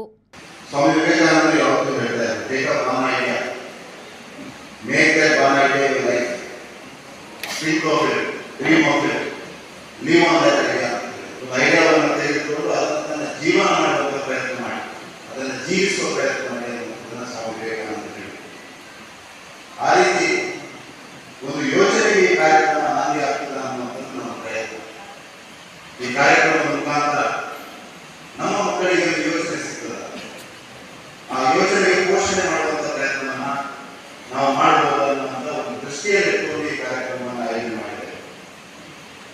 ಬಂಧುಗಳೇ, ನಾನು ಈ ಸಂದರ್ಭದಲ್ಲಿ ನಮಗೆ ಹೇಳಬೇಕು, ನಮ್ಮೆಲ್ಲರ ಹೆಮ್ಮೆಯ ಪ್ರಧಾನಮಂತ್ರಿ ನರೇಂದ್ರ ಮೋದಿ ಅವರಿದ್ದಾರೆ. ಭಾರತದ ಮುಂದಿನ 25 ವರ್ಷಗಳ ಕಾಲ ಅದು ಭಾರತ ಅಮೃತ ಕಾಲ. ಈ ಅಮೃತ ಕಾಲವನ್ನು ನಾವು ಸರಿಯಾಗಿ ಉಪಯೋಗಿಸಿಕೊಂಡ್ರೆ 2047 ನಾವು ವಿಕಸಿತ ಭಾರತವಾಗಿ ನಿರ್ಮಾಣ ಆಗಬಹುದು. ಆ ವಿಕಸಿತ ಭಾರತದಲ್ಲಿ ಸಮಾಜದ ಪ್ರತಿಯೊಂದು ವರ್ಗ ಈ ದೇಶದಲ್ಲಿ ಎಲ್ಲ ಅವಕಾಶಗಳು ಸಿಗ್ತದೆ, ತಮ್ಮ ಸಾಧ್ಯತೆಗಳನ್ನು ಸಾಕಾರಗೊಳಿಸಬಹುದು. ಈ ದೇಶ ಈ ವಿಶ್ವಕ್ಕೆ ಒಂದು ಮಾರ್ಗದರ್ಶನ ಕೊಡಬಲ್ಲಂತ ಒಂದು ಸಾಮರ್ಥ್ಯವನ್ನು ವೃದ್ಧಿಸಿಕೊಳ್ಬಹುದು ಅನ್ನುವಂಥದ್ದನ್ನ ನಮ್ಮ ಪ್ರಧಾನಮಂತ್ರಿಗಳು ಯಾವತ್ತೂ ಹೇಳ್ತಾ ಇದ್ದಾರೆ. ಅದನ್ನ ಶಕ್ತಿ is the driving force of this nation ಅನ್ನುವಂಥದ್ದನ್ನ ಹೇಳ್ತಾ ಇದ್ದಾರೆ. ಆದರೆ ಆ ಯುವ ಶಕ್ತಿಗೆ ಪೋಷಣೆ ಕೊಡುವಂತ ಕೆಲಸ, ಅವರಿಗೆ ಧೈರ್ಯ ಕೊಡುವಂತ ಕೆಲಸ, ಅವರಿಗೆ ನಾಚು ಮಾಡುವಂತ ಕೆಲಸ, ವಿದ್ಯಾರ್ಥಿಗಳಿಗೆ ಉದ್ಯೋಗ ಅವಕಾಶಗಳನ್ನ ತಿಳಿಸಿ ಹೇಳುವಂತ ಪ್ರಯತ್ನ. ಎರಡನೇದು, ಯಾರು ಉದ್ಯೋಗಗಳನ್ನ ಸೀಕ್ ಮಾಡ್ತಾ ಇದ್ದಾರೆ, ಯಾರು ಉದ್ಯೋಗ ಆಕಾಂಕ್ಷಿಗಳಿದ್ದಾರೆ, ಅವರಿಗೆ ನಮ್ಮ ಕೈಲಾದ ಪ್ರಯತ್ನದ ಮುಖಾಂತರ ಉದ್ಯೋಗವನ್ನು ಕೊಡಿಸುವ ಪ್ರಯತ್ನ. ಮೂರನೇದು, ಈ ಜಿಲ್ಲೆ ಅದನ್ನ ರೀಇಗ್ನೈಟ್ ಮಾಡುವಂತ ಕೆಲಸ. It's about reigniting the economic spirit. Ignite ಮಾಡೋದಲ್ಲ, we are entrepreneur by nature, we are entrepreneur by spirit. ಉದ್ಯಮಶೀಲತೆ ಈ ಮಣ್ಣಿನ ಗುಣ. ದಕ್ಷಿಣ ಕನ್ನಡ ಜಿಲ್ಲೆಯ ಕರಾವಳಿಯ ಜನರು. ಶಾಸಕಿ ಭಾಗೀರಥಿ ಮುರಳಿ ಅವರು ಕಾರ್ಯಕ್ರಮದ ಅಧ್ಯಕ್ಷತೆ ವಹಿಸಿ ಮಾತನಾಡಿದರು. ಸಂಸ್ಥೆಯ ಅಭಿವೃದ್ಧಿ ಕೈ ಜೋಡಿಸಿಕೊಂಡು ಈ ಒಂದು ಕಾರ್ಯಕ್ರಮವನ್ನು ಆಯೋಜನೆ ಮಾಡಿದ್ದಾರೆ. ಈ ಕಾರ್ಯಕ್ರಮದ ವೇದಿಕೆಯಲ್ಲಿ ಆಸೀನರಾಗಿ ನಮಗೆಲ್ಲರಿಗೂ ಏನು ಮುಂದಿನ ಯುವ ಪೀಳಿಗೆ ಹೇಗೆ ಬದುಕಬೇಕು, ಹೇಗೆ ಶಿಕ್ಷಣವನ್ನು ಬಳಸಿಕೊಳ್ಬೇಕು ಅನ್ನೋದರ ಬಗ್ಗೆ ಮಾತನಾಡಿದಂತ ನಮ್ಮೆಲ್ಲರ ನೆಚ್ಚಿನ ಸಂಸದರು, ಯುವ ನಾಯಕರಾದ ಕ್ಯಾಪ್ಟನ್ ಬ್ರಿಜೇಶ್ ಚೌಟರವರೇ, ವೇದಿಕೆಗೆ ಆಸೀನರಾಗಿರುವಂತಹ ಬರುವಂತಹ ಶಿಕ್ಷಕ ವೃಂದದವರೇ ಹಾಗೂ ವಿಚಾರವನ್ನು 5 ಜನ ಸವಿಸ್ತಾರವಾಗಿ ಆಗಿದ್ದಾರೆ. ಪಂಚಮ ಕಾರ್ಯಸಿದ್ಧಿ ಅಂತ ಹೇಳುವಾಗ 5 ಜನ 5 ವಿಚಾರವನ್ನು ಹೇಳಿದ್ದಾರೆ. ಸಂಸದರು ಬಹಳಷ್ಟು ವಿಚಾರ ನಮ್ಮ ಪ್ರಧಾನಿ ನರೇಂದ್ರ ಮೋದಿಯಿಂದ ಏನೆಲ್ಲ ಯೋಜನೆಗಳು ಗ್ರಾಮ ಮಟ್ಟಕ್ಕೆ ಹರಿದು ಬರುತ್ತಿದೆ ಎನ್ನುವುದರ ಬಗ್ಗೆ ಸವಿಸ್ತಾರವಾಗಿ ವಿಚಾರವನ್ನು ಹೇಳಿದ್ದಾರೆ. ಇವತ್ತು ನಾವು ಕಂಡುಕೊಳ್ಳುವಂತಹ ವಿಚಾರ ಏನಂತಂದ್ರೆ, ಶಿಕ್ಷಕರು ಅವರ ಪ್ರಯತ್ನವನ್ನು ಖಂಡಿತ ಮಾಡ್ತಾ ಇದ್ದಾರೆ. ಸುಳ್ಯ ನಗರ ಪಂಚಾಯತ್ ಅಧ್ಯಕ್ಷೆ ಶಶಿಕಲಾ ನೀರಬಿದ್ರಿ, ತಾಲೂಕು ಪಂಚಾಯತ್ ಮುಖ್ಯ ಕಾರ್ಯನಿರ್ವಹಣಾಧಿಕಾರಿ ರಾಜಣ್ಣ, ಕ್ಷೇತ್ರ ಶಿಕ್ಷಣಾಧಿಕಾರಿ ಕೃಷ್ಣಪ್ಪ ಈ ವೇಳೆ ಉಪಸ್ಥಿತರಿದ್ದು ಶುಭ ಹಾರೈಸಿದರು. ಸುಂದರ ಭಾರತ್ ಪ್ರತಿಷ್ಠಾನ ಬೆಂಗಳೂರು ಇದರ ವತಿಯಿಂದ ಜಿಲ್ಲೆಯ 115 ಸರ್ಕಾರಿ ಶಾಲೆಗಳ ವಿದ್ಯಾರ್ಥಿಗಳಿಗೆ 12,000 ಪುಸ್ತಕಗಳನ್ನು ನೀಡಲಾಗುತ್ತಿದ್ದು, ತಾಲೂಕು ಪಂಚಾಯತ್ನಲ್ಲಿ ಸಾಂಕೇತಿಕವಾಗಿ ಕೆಲವು ಶಾಲೆಗಳಿಗೆ ವಿತರಿಸಲಾಯಿತು. ಪುಷ್ಪರಾಜ್ ಶೆಟ್ಟಿ, ವಿ4 ನ್ಯೂಸ್, ಸುಳ್ಯ. ಅತ್ರಾಡಿ ಗ್ರಾಮ ಪಂಚಾಯತ್ ವ್ಯಾಪ್ತಿಯ ಹಿರೇಬೆಟ್ಟು ಪಟ್ಟಿಬೈಲು ಗ್ರಾಮದ ಮೂಲಕ ಮಣಿಪಾಲದಿಂದ ಬಜ್ಪೆ ವಿಮಾನ ನಿಲ್ದಾಣಕ್ಕೆ ತೆರಳುವ ರಾಜ್ಯ ಹೆದ್ದಾರಿ ಹಾದು ಹೋಗಿದೆ. ಇದೇ ಗ್ರಾಮದಲ್ಲಿ 1 ತಿಂಗಳಿನಿಂದ ರಸ್ತೆಯಲ್ಲಿ ಸೇತುವೆ ನಿರ್ಮಾಣ ಮಾಡಲಾಗುತ್ತಿದ್ದು, ಈ ಕಾಮಗಾರಿ ಆಮೆಗತಿಯಿಂದ ನಡೆಯುವುದರಿಂದ ಜನರಿಗೆ ಊರಿನ ಸಂಪರ್ಕವೇ ಕಡಿತಗೊಂಡಿದೆ. ಅವಧಿ ಮುಗಿದಿದ್ರೂ ರಸ್ತೆ ಮತ್ತು ಸೇತುವೆ ಕಾಮಗಾರಿ ಪೂರ್ಣಗೊಳ್ಳದ್ದರಿಂದ ಗ್ರಾಮಕ್ಕೆ ಯಾವುದೇ ವಾಹನ ಸಂಚರಿಸುತ್ತಿಲ್ಲ. ಜನರು ನಡೆದೇ ಹೋಗುವ ಪರಿಸ್ಥಿತಿ ನಿರ್ಮಾಣವಾಗಿದೆ. ಸಮಸ್ಯೆ ಬಗೆಹರಿಸುವಂತೆ ಒತ್ತಾಯಿಸಿ ಮೇ 26ರಂದು ಸ್ಥಳೀಯರು ಮಳೆಯಲ್ಲೇ ಪ್ರತಿಭಟನೆ ಕೂಡ ಮಾಡಿದ್ರು. ಸೇತುವೆ ನಿರ್ಮಾಣದಿಂದ ಗ್ರಾಮಕ್ಕೆ ಸಂಪರ್ಕವೇ ಇಲ್ಲದ್ದರಿಂದ ಸುತ್ತು ಬಳಸಿ ಸಂಚರಿಸಬೇಕಿದೆ. ಸೇತುವೆ ಬಳಿ ಪರ್ಯಾಯ ಸಂಪರ್ಕ ಸೇತುವೆ ತೆರವು ಮಾಡಿ ಪಿಲ್ಲರ್ ಕಟ್ಟುತ್ತಿರುವಾಗ ಒಂದು ಕಡೆ ಕುಸಿದು ರಸ್ತೆ ಸಂಪರ್ಕವೂ ಕಡಿತಗೊಂಡಿದೆ. ಇದೀಗ ಶಾಲೆಯು ಆರಂಭಗೊಂಡಿದ್ದು, ಪಟ್ಲದಲ್ಲಿ ರಸ್ತೆ ಮಾಡಿದ್ರು ಅಥವಾ ಈ ಬಾರಿ ಮಳೆಗೆ ಕೊಚ್ಚಿ ಹೋಗಿದೆ. ಸೇತುವೆ ಕಾಮಗಾರಿಯಿಂದ ಪಟ್ಲಬೈಲು ಗ್ರಾಮಕ್ಕೆ ಸಂಪರ್ಕ ಕಡಿತಗೊಂಡಿದೆ. 4 ಶಾಲೆಗಳಿದ್ದು ಮಕ್ಕಳಿಗೆ ಶಾಲೆಗೆ ಹೋಗಲು ತೊಡಕಾಗಿದೆ. ಕೋಡಿಬೆಟ್ಟು, ವರ್ಣಂಕಿಲ, ಗುಂಡುಪಾದೆ ಹಾಗೂ ಮರಳಿ ಮಾರ್ಗದ ಮೂಲಕ ಸುತ್ತು ಬಳಸಿ ಬರಬೇಕಿದೆ. ಕಾಮಗಾರಿ ಸ್ಥಳಕ್ಕೆ ಮಳೆ ನೀರು ಬರದಂತೆ ತಡೆಯಲು ಮಣ್ಣು ಹಾಕಿದ್ದರಿಂದ ಕೃಷಿ ಕಾರ್ಯಕ್ಕೂ ತೊಡಕುಂಟಾಗಿದೆ. ಸಮೀಪದ ಗದ್ದೆಗಳಿಗೆ ಮಳೆ ನೀರು ನುಗ್ಗಿದೆ. ಕೃಷಿ ಚಟುವಟಿಕೆ ನಡೆಸಲು ತೊಡಕಾಗಿದೆ. ರಾಜ್ಯ ಹೆದ್ದಾರಿ ಇದಾಗಿದ್ದರಿಂದ ಹತ್ತಿರದ ಹಿರೇಬೆಟ್ಟು, ಮಣಿಪುರ, ಪೆರ್ಣಂಕಿಲ ಮತ್ತು ಕೋಡಿಬೆಟ್ಟು ಗ್ರಾಮದ ಜನರಿಗೂ ಸಂಚಾರಕ್ಕೆ ಸಮಸ್ಯೆ ಉಂಟಾಗಿದೆ. ಕೂಡಲೇ ಕಾಮಗಾರಿ ಮುಗಿಸುವಂತೆ ಗ್ರಾಮಸ್ಥರು ಒತ್ತಾಯಿಸುತ್ತಿದ್ದಾರೆ. ಬ್ಯೂರೋ ರಿಪೋರ್ಟ್, ವಿ4 ನ್ಯೂಸ್, ಉಡುಪಿ. ತಮಿಳುನಾಡಿನ ಡಿಂಡಿಗಲ್ ಜಿಲ್ಲೆಯ ಕೊಡೈಕೆನಾಲ್ ಬಳಿಯ ಗವಿ ಸಮೀಪ ಕರ್ನಾಟಕದ ಪ್ರವಾಸಿಯೊಬ್ಬನ ಪರ್ಸ್ ಕಿತ್ತುಕೊಂಡ ಮಂಗವು ಅದರಲ್ಲಿದ್ದ 500 ರೂಪಾಯಿಗಳ ನೋಟನ್ನು ಕಂಡವರಿಗೆಲ್ಲ ಹಂಚಿದೆ. ಕರ್ನಾಟಕದ ಒಂದು ತಂಡ ಗುಣಕವಿ ಎಂದು ಪರಿಚಿತವಾಗಿರುವ ಈ ಗವಿ ನೋಡಲು ಪ್ರವಾಸ ಬಂದಿತ್ತು. ತಟ್ಟನೆ ಒಬ್ಬ ಪ್ರವಾಸಿಯ ಮೇಲೂ ಕಿಸೆಯಲ್ಲಿದ್ದ ಪರ್ಸ್ ಕಿತ್ತುಕೊಂಡ ಮಂಗವು ವಾಯುವೇಗದಲ್ಲಿ ಮರವೇರಿತು. ಅನಂತರ ಪರ್ಸ್ನೊಳಗಿದ್ದ 500 ರೂಪಾಯಿಯ ನೋಟುಗಳನ್ನು 1-2 ಎಂದು ತೆಗೆದು ಕೆಳಗೆ ಯಾರ್ಯಾರಿಗೂ ಎಸೆಯತೊಡಗಿತ್ತು. ನೋಟು ಸಂಗ್ರಹಿಸಲು ಒದ್ದಾಡುತ್ತಿದ್ದ ಪರ್ಸ್ ಕಳೆದುಕೊಂಡ ವ್ಯಕ್ತಿಗೆ ಇತರ ಪ್ರವಾಸಿಗರು ಸಹಾಯ ಮಾಡಿದ್ರು. ಆದರೂ ಕೆಲವು ನೋಟುಗಳು ಪಕ್ಕದ ತೊರೆಗೆ ಬಿದ್ದು ಹೋಯಿತು. ಹಾಗಾಗಿ 3,000ವಾದರೂ ಮಂಗನ ನೋಟು ಹಂಚುವಿಕೆಯಿಂದ ನಷ್ಟವಾಯಿತು ಎಂದು ತಿಳಿದು ಬಂದಿದೆ. ಮೊನ್ನೆ ಬೃಂದಾವನದ ಬಂಕೆ ಬಿಹಾರಿ ಆಲಯಕ್ಕೆ ಬಂದಿದ್ದ ಆಲಿಗಢದ ಅಭಿಷೇಕ್ ಅಗರ್ವಾಲ್ ಎಂಬವರ ವಜ್ರದ ಉಂಗುರವೊಂದನ್ನು ಮಂಗವೊಂದು ಬ್ಯಾಗ್ನಿಂದ ಹಾರಿಸಿಕೊಂಡು ಹೋಗಿತ್ತು. ಏನು ಮಾಡಿದ್ರೂ ಕೊಡದ್ದರಿಂದ ಅವರು ಪೊಲೀಸರಿಗೆ ದೂರಿದ್ರು. 8 ಗಂಟೆಗಳ ಬಳಿಕ ಮಂಗವು ಪೊಲೀಸೊಬ್ಬನಿಗೆ ಗುರಿಯಿಟ್ಟು ವಜ್ರದುಂಗುರ ಎಸೆಯಿತಂತೆ. 20 ಲಕ್ಷ ರೂಪಾಯಿಯ ವಜ್ರದುಂಗುರ ಮಂಗನ ಮಾಣಿಕ್ಯವಾಗದೆ ಮಾಲೀಕನ ಕೈ ಸೇರಿತು. ಬಂಟ್ವಾಳದ ಬೆಂಜನ ಪದವಿನಲ್ಲಿ ಕಲ್ಲು ತೆಗೆದು ನಿರ್ಮಾಣಗೊಂಡ ನೀರು ನಿಂತ ಹಳ್ಳವೊಂದರಲ್ಲಿ ಅನುಮಾನಾಸ್ಪದ ರೀತಿಯಲ್ಲಿ ಯುವಕನ ಮೃತದೇಹ ಪತ್ತೆಯಾಗಿದೆ. ಶನಿವಾರದಿಂದ ಸಾಗರ್ ನಾಪತ್ತೆಯಾಗಿದ್ರು. ಮನೆ ಮಂದಿ ಹುಡುಕಾಟ ನಡೆಸಿದ್ರು, ಆದರೆ ಆತ ಎಲ್ಲೂ ಪತ್ತೆಯಾಗಿರಲಿಲ್ಲ. ಸೋಮವಾರ ಬೆಳಗ್ಗೆ ಸಾಗರ್ ಮೃತದೇಹ ಹಳ್ಳವೊಂದರಲ್ಲಿ ಪತ್ತೆಯಾಗಿದೆ. ಸ್ಥಳಕ್ಕೆ ಬಂಟ್ವಾಳ ಪೊಲೀಸರು ಭೇಟಿ ನೀಡಿ ಪರಿಶೀಲನೆ ನಡೆಸಿದ್ದಾರೆ. ಕುಟುಂಬಸ್ಥರು ಹಾಗೂ ಸ್ನೇಹಿತರು ಕೊಲೆ ಶಂಕೆ ವ್ಯಕ್ತಪಡಿಸಿದ್ದಾರೆ. ತನಿಖೆಯಿಂದ ಸಾವಿನ ನೈಜ ಕಾರಣ ತಿಳಿದು ಬರಲಿದೆ.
ಮಂಜೇಶ್ವರದಲ್ಲಿ ಕಳೆದ ಕೆಲವು ದಿನಗಳಿಂದ ಸುರಿಯುತ್ತಿರುವ ಭಾರೀ ಮಳೆಯಿಂದಾಗಿ ಮಂಜೇಶ್ವರ ಚರ್ಚ್ ಬೀಚ್ ರಸ್ತೆ ಪ್ರದೇಶದಲ್ಲಿ ವ್ಯಾಪಕವಾದ ನೀರು ನಿಂತು ಪ್ರದೇಶದ ನಿವಾಸಿಗಳು ತೀವ್ರ ಸಂಕಷ್ಟಕ್ಕೆ ಸಿಲುಕಿದ್ದಾರೆ.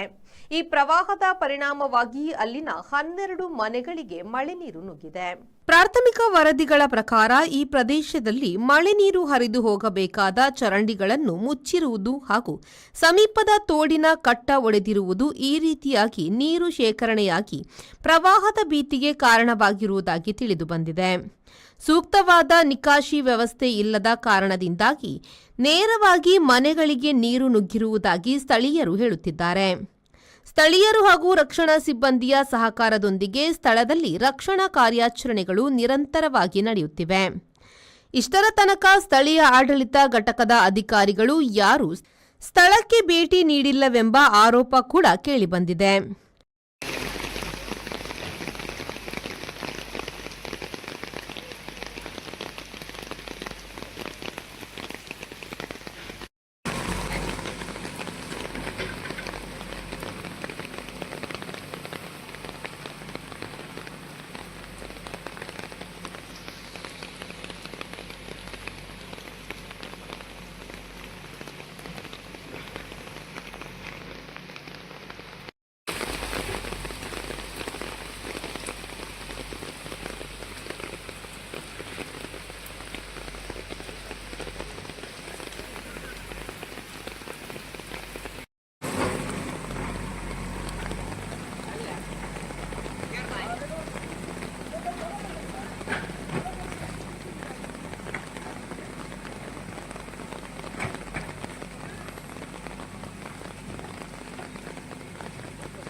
ರೆಹಮಾನ್ ಉದ್ಯಾವರ ವಿ4 ನ್ಯೂಸ್ ಮಂಜೇಶ್ವರ. ಕನ್ನಡ ಭಾಷೆ ಬಳಕೆಯಾಗುತ್ತಿರುವ ಕಾಸರಗೋಡಿನಲ್ಲಿ ಕನ್ನಡ ಭಾಷೆಗೆ ಮತ್ತೆ ಕೊಡಲಿ ಏಟು ಬಿದ್ದಿದೆ. ಒಂದಲ್ಲ ಒಂದು ವಿಷಯದಲ್ಲಿ ಕನ್ನಡದ ಅವಗಣನೆಯಾಗುತ್ತಿರುವ ಕಾಸರಗೋಡಿನ ಶಾಲೆಗಳಲ್ಲೂ ಮಲಯಾಳೀಕರಣ ಮಾಡಲು ಮುಂದಾದಾಗ ಕನ್ನಡಿಗರ ಒಕ್ಕೊರಳಿನ ಪ್ರತಿಭಟನೆಯಿಂದ ಅದು ಸಾಕಾರಗೊಂಡಿರಲಿಲ್ಲ. ಇದೀಗ ಕಾಸರಗೋಡು ಜಿಲ್ಲೆಯನ್ನು ಹಾದು ಹೋಗುವ ರಾಷ್ಟ್ರೀಯ ಹೆದ್ದಾರಿಗಳ ನಾಮಫಲಕಗಳಲ್ಲಿ ಮಲಯಾಳಂ, ಹಿಂದಿ ಮತ್ತು ಇಂಗ್ಲಿಷ್ ಭಾಷೆ ರಾರಾಜಿಸುತ್ತಿದ್ದರೂ ಕನ್ನಡ ಭಾಷೆಯನ್ನು ಇಲ್ಲೂ ಅವಗಣಿಸಲಾಗಿದೆ. ಇದು ಕನ್ನಡ ಭಾಷಿಗರ ಆಕ್ರೋಶಕ್ಕೆ ಕಾರಣವಾಗಿದೆ. ಕೇಂದ್ರೀಯ ಭಾಷಾ ಅಲ್ಪಸಂಖ್ಯಾತ ನೀತಿಗೆ ಅನುಗುಣವಾಗಿ ಗಡಿನಾಡಿನಲ್ಲಿ ನಾಮಫಲಕದಲ್ಲಿ ಕನ್ನಡ ಭಾಷೆಗೆ ಸ್ಥಾನ ನೀಡುವಂತೆ ಕರ್ನಾಟಕ ಗಡಿ ಪ್ರದೇಶ ಅಭಿವೃದ್ಧಿ ಪ್ರಾಧಿಕಾರವು ಭಾರತೀಯ ರಾಷ್ಟ್ರೀಯ ಹೆದ್ದಾರಿ ಪ್ರಾಧಿಕಾರಕ್ಕೆ ಪತ್ರ ಬರೆದು ಸೂಚಿಸಿದೆ. ಕಾಸರಗೋಡು ಜಿಲ್ಲೆಯ ಮೂಲಕ ಹಾದು ಹೋಗುವ ತಲಪಾಡಿ ತಿರುವನಂತಪುರಂ ಷಟ್ಪಥ ರಾಷ್ಟ್ರೀಯ ಹೆದ್ದಾರಿ ಕಾಮಗಾರಿಯು 90% ಮುಕ್ತಾಯಗೊಂಡು ವಾಹನ ಸಂಚಾರಕ್ಕೆ ತೆರೆದುಕೊಂಡಿದೆ.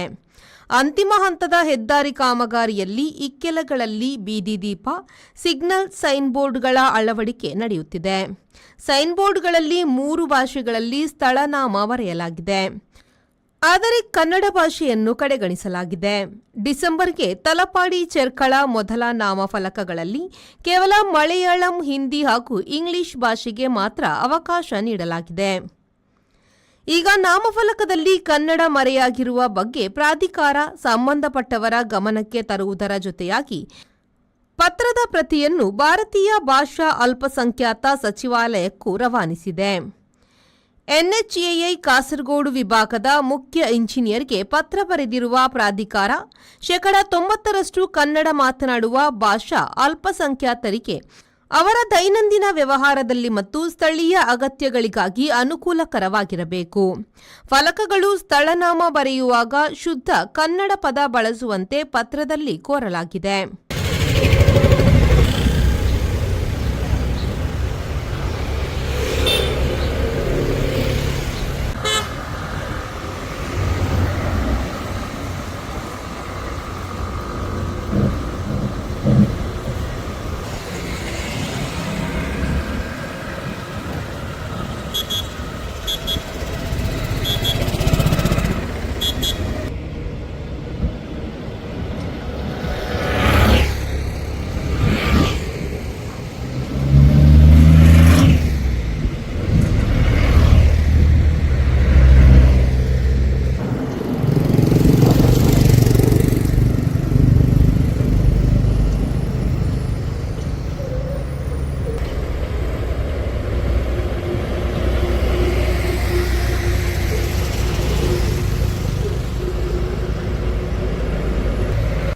ರೆಹಮಾನುದ್ಯವರ ವಿ4 ನ್ಯೂಸ್ ಮಂಜೇಶ್ವರ. ರಾಜ್ಯ ಸರ್ಕಾರದ ಜನವಿರೋಧಿ ನಿಲುವನ್ನು ಖಂಡಿಸಿ ದಕ್ಷಿಣ ಕನ್ನಡ ಮತ್ತು ಉಡುಪಿ ಜಿಲ್ಲೆಯ 380 ಗ್ರಾಮ ಪಂಚಾಯತ್ನ ಮುಂದೆ ಜೂನ್ 23ರಂದು ಬೆಳಿಗ್ಗೆ 10 ಗಂಟೆಯಿಂದ ಮಧ್ಯಾಹ್ನ 1 ಗಂಟೆಯವರೆಗೆ ಧರಣಿ ಸತ್ಯಾಗ್ರಹ ನಡೆಸಲಿದ್ದೇವೆ ಎಂದು ಬಿಜೆಪಿ ಪ್ರಧಾನ ಕಾರ್ಯದರ್ಶಿ ಹಾಗೂ ಶಾಸಕ ವಿ ಸುನಿಲ್ ಕುಮಾರ್ ಹೇಳಿದರು. ಅವರು ವಿಕಾಸ ಕಚೇರಿಯಲ್ಲಿ ನಡೆದ ವಿಕಸಿತ ಭಾರತ ಕಾರ್ಯಾಗಾರದಲ್ಲಿ ಮಾತನಾಡಿದರು. 9/11 ವಿನ್ಯಾಸ ನಕ್ಷೆ ಪ್ರಾಧಿಕಾರದ ಸಮಸ್ಯೆಯ ಬಗ್ಗೆ ಸರ್ಕಾರ ಇಲ್ಲಿಯವರೆಗೆ ಯಾವುದೇ ಪರಿಹಾರವನ್ನು ಕಂಡುಕೊಂಡಿಲ್ಲ. ಪರಿಣಾಮವಾಗಿ ನಮ್ಮ ಜಿಲ್ಲೆಯಲ್ಲಿ ದೊಡ್ಡ ಪ್ರಮಾಣದಲ್ಲಿ ಕಟ್ಟಡ ಕಾಮಗಾರಿಗಳು ಸ್ಥಗಿತವಾಗಿದೆ. ರಾಜ್ಯ ಸರ್ಕಾರ ಅಧಿಕಾರ ವಹಿಸಿ 2 ವರ್ಷ ಪೂರ್ಣಗೊಂಡರೂ ಒಂದೇ ಒಂದು ಆಶ್ರಯ ಮನೆ ನೀಡಿಲ್ಲ. ಒಂದೊಂದು ಗ್ರಾಮ ಪಂಚಾಯತ್ ವ್ಯಾಪ್ತಿಯಲ್ಲಿ ಕನಿಷ್ಠ 100 ಆಶ್ರಯ ಮನೆಗಳನ್ನು ನೀಡಬೇಕಾಗಿ ಹಾಗೂ ಅಕ್ರಮ ಸಕ್ರಮ ಅರ್ಜಿಗಳನ್ನು ತಿರಸ್ಕರಿಸದಂತೆ ಆಗ್ರಹಿಸಿ ಪಂಚಾಯತ್ ಮುಂದೆ ಧರಣಿ ನಡೆಸಲಿದ್ದೇವೆ. ಒಂದೊಂದು ಪಂಚಾಯತ್ ಮುಂದೆ ಕನಿಷ್ಠ 100 ಮಂದಿ ಭಾಗವಹಿಸಬೇಕೆಂದು ಸುನಿಲ್ ಕುಮಾರ್ ಹೇಳಿದರು. ಈಗ ಮೊನ್ನೆ ಸರ್ಕಾರ ಆದೇಶ ಮಾಡಿದೆ, ಇಂಥದ್ರೆಲ್ಲ ಪೈಕಿ 9 ಲಕ್ಷ ವೃದ್ಧಾಪ್ಯ ವೇತನ 9 ಲಕ್ಷ, ಸಂಧ್ಯಾ ಸುರಕ್ಷಾ ಯೋಜನೆಯಲ್ಲಿ 14 ಲಕ್ಷ ಕ್ಯಾನ್ಸಲ್ ಮಾಡಬೇಕು ಅಂತೇಳಿ ಸರ್ಕಾರ ಆದೇಶವನ್ನು ಮಾಡಿದೆ. 9 ಲಕ್ಷ ವೃದ್ಧಾಪ್ಯ ವೇತನ, ಸಂಧ್ಯಾ ಸುರಕ್ಷಾದಲ್ಲಿ 14 ಲಕ್ಷ. ಅಂದ್ರೆ ನಮ್ಮೂರಿನಲ್ಲಿರುವಂತ ಯಾರ್ಯಾರು 60 ವರ್ಷ ಮೇಲ್ಪಟ್ಟವರಿದ್ದಾರೆ ಅಂತವರ ಸರಾಸರಿ ಎಲ್ಲದೂ ಕೂಡ ವೃದ್ಧಾಪ್ಯ ವೇತನ ಮತ್ತು ಸಂಧ್ಯಾ ಸುರಕ್ಷೆ ರದ್ದಾಗ್ತಾ ಇದೆ. ಬಿಪಿಎಲ್ ಕಾರ್ಡ್ಗಳನ್ನು ರದ್ದು ಮಾಡಲಿಕ್ಕೆ ಬೇಕು ಹೊರಟಂತ ಸರ್ಕಾರ ಬಿಜೆಪಿ ಪ್ರತಿಭಟನೆ ಮಾಡ್ತಿರೋ ಕಾರಣಕ್ಕೆ ತಾತ್ಕಾಲಿಕವಾಗಿ ಮುಂದೂಡಿತು. ಈಗ ಸಂಧ್ಯಾ ಸುರಕ್ಷಾ ಮತ್ತು ವೃದ್ಧಾಪ್ಯ ವೇತನವನ್ನು ರದ್ದು ಮಾಡಿದ್ರೆ ಆ ಬಡವ, ಆ ವಯಸ್ಸಾದಂತ ತಂದೆ ತಾಯಿ ವಿರೋಧ ವಯಸ್ಸಾದಂತ ವೃದ್ಧರು ಎಲ್ಲಿಗೆ ಹೋಗ್ಬೇಕು? ಅವ್ರಿಗೆ ಬರ್ತಾ ಇದ್ದಿದ್ದು 1,000 ರೂಪಾಯಿ ಹತ್ರ. ಇವತ್ತು ಅದನ್ನ ರದ್ದು ಮಾಡ್ಲಿಕ್ಕೆ ಹೊರಟಿರುವಂತ ಈ ಸರ್ಕಾರದ ಜನವಿರೋಧಿ ನೀತಿಯನ್ನು ಖಂಡಿಸಿ ಬಹಳ ದೊಡ್ಡ ಪ್ರಮಾಣದಲ್ಲಿ ನಾವು ರಸ್ತೆಗೆ ಇರಬೇಕಾದಂತ ಅನಿವಾರ್ಯತೆ ಇದೆ. ವಿಧಾನ ಪರಿಷತ್ನ ಸದಸ್ಯ ಪ್ರತಾಪ್ ಸಿಂಗ್ ನಾಯಕ್ ಅವರು ಮಾತನಾಡಿ, ಪ್ರಸ್ತುತ ನಾವು ಮಾಹಿತಿ ತಂತ್ರಜ್ಞಾನದ ಕಾಲಘಟ್ಟದಲ್ಲಿದ್ದೇವೆ. ನಾವಾಡುವ ಮಾತು ಕೆಲವೊಮ್ಮೆ ಗ್ರಾಮ ಪಂಚಾಯತ್ನಿಂದ ಲೋಕಸಭೆಯವರೆಗೆ ಪರಿಣಾಮ ಬೀರುತ್ತದೆ. ಮೋದಿ ಸರ್ಕಾರದ 11 ವರ್ಷಗಳ ಕಾರ್ಯವೈಖರಿಯನ್ನು ತಿಳಿಸುವ ಕೆಲಸ ನಮ್ಮಿಂದಾಗಬೇಕು ಎಂದು ಹೇಳಿದರು. ಈ 3 ಕಾಲಾವಧಿಯನ್ನು ಒಮ್ಮೆ ನಾವೇನಾದರೂ ಒಂದು ಸಣ್ಣಕ್ಕೆ ಕೂತು ತುಲನೆ ಮಾಡಿ ಅಧ್ಯಯನ ಮಾಡಿದರೆ ಬಹಳ ದೊಡ್ಡ ಬದಲಾವಣೆ ನಾವು ಹೇಳ್ತೇವೆ. ತುಂಬ ಬಾರಿ ಆ ಮಾತನ್ನು ಹೇಳ್ತೇವೆ. ಭಾರಿ ಬದಲಾವಣೆ ಆಗಿದೆ, ಮೋದಿಯವರು ಬಂದ ಮೇಲೆ ಬಹಳ ಆಗಿದೆ. ಇಷ್ಟೇ ಹೇಳಿದರೆ ಸಾಕಾಗುವುದಿಲ್ಲ. ಯಾಕೆಂತೇಳಿ ಕೇಳಿದರೆ ಸಾಮಾನ್ಯವಾಗಿ ಕೊನೆಗೆ ಬರುವುದು ಎಲ್ಲಿಗೆ ಅಂತ ಹೇಳಿದರೆ ನನಗೆ ಏನು ಆಗಿದೆ. ಮೊನ್ನೆ ಒಬ್ಬರು ಸೊಸೈಟಿಯ ನಾನೊಂದು ಇದರಲ್ಲಿ ಫೇಸ್ಬುಕ್ನಲ್ಲಿ ಒಂದು ಮೋದಿಯವರ ಈ ಆಟೋಮೊಬೈಲ್ ಅಂದರೆ ಕಾರು ಉತ್ಪಾದನೆ ಅಥವಾ ವಾಹನಗಳ ಉತ್ಪಾದನೆ.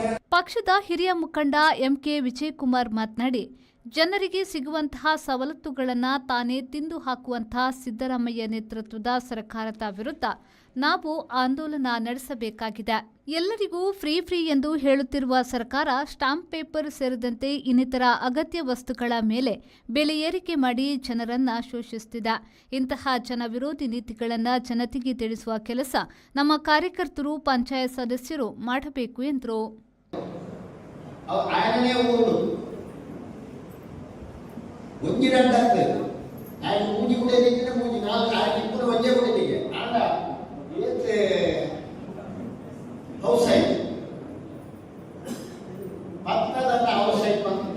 ಇಡೀ ಲೋಕಕ್ಕೆ ಪ್ರಚಾರ ಆದ ಗಲಾಟೆ ಆದ ಹೈಕೋರ್ಟ್ ಗಲಾಟೆ ಆದ ಪರಿಸ್ಥಿತಿ ಆಯಿಗೊಕ್ಕ ಏರಾ ವಕೀಲರು ಕಂಡುಕೊಂಡು ಬಿರ್ಸಾದಿಗೆಲ್ಲ ವಕೀಲರೇ ಕಾಂಗ್ರೆಸ್ ಪಕ್ಷದ ಕಪಿಲ್ ಸಾಹೇಬರ ಬಂದು ಆ ಇದರಿಂದ ಸ್ಥಿರ ಸರ್ಕಾರಕ್ಕೆ ಅದು ಲೋಕಕ್ಕೆ ಏರಿಲ್ಲ ಒಂಚೂರು ಮಂಡೆ ಗೊತ್ತಾಗ. ಈ ಸಂದರ್ಭದಲ್ಲಿ ಬಿಜೆಪಿಯ ಪ್ರಮುಖರು ಪಾಲ್ಗೊಂಡಿದ್ದರು. ಕೆಎಂ ಖಲೀಲ್, ವಿ4 ನ್ಯೂಸ್, ಕಾರ್ಕಳ.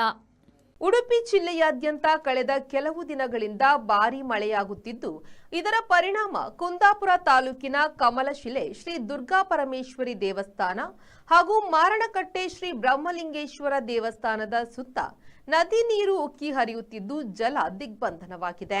ಭಾನುವಾರ ಸುರಿದ ಭಾರೀ ಮಳೆಗೆ ಕುಬ್ಜಾ ನದಿ ನೀರು ಉಕ್ಕಿ ಹರಿಯುತ್ತಿದ್ದು ಇದರ ಪರಿಣಾಮ ನದಿಯ ನೀರು ಕಮಲಶಿಲೆ ಶ್ರೀ ದುರ್ಗಾ ಪರಮೇಶ್ವರಿ ದೇವಸ್ಥಾನದಲ್ಲಿ ಜಲಾವೃತಗೊಂಡಿದೆ. ಪ್ರತಿ ವರ್ಷ ಮಳೆಗಾಲದಲ್ಲಿ ಇಲ್ಲಿನ ದೇವಸ್ಥಾನ ಜಲಾವೃತಗೊಳ್ಳುವುದು ಸಾಮಾನ್ಯವಾಗಿದೆ.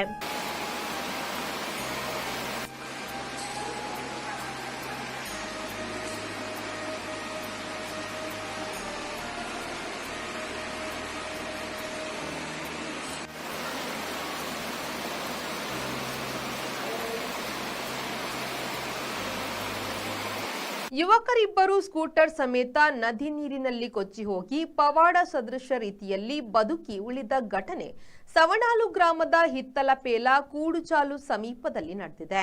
ಹಿತ್ತಿಲಪೇಲ ಪ್ರದೇಶದ ಕೆಳಗಿನ ಪೇಲ ಎಂಬಲ್ಲಿ ನಿವಾಸಿ ಕರಿಯ ಮಲೆಕುಡಿಯ ಎಂಬುವರ ಮಗ ಸತೀಶ್ ಹಾಗೂ ಸಹಸವಾರ ಸುಳ್ಯೋಡಿ ನಿವಾಸಿ ಸಂಜೀವ ಪೂಜಾರಿ ಅಪಾಯದಿಂದ ಪಾರಾದ ಯುವಕರು.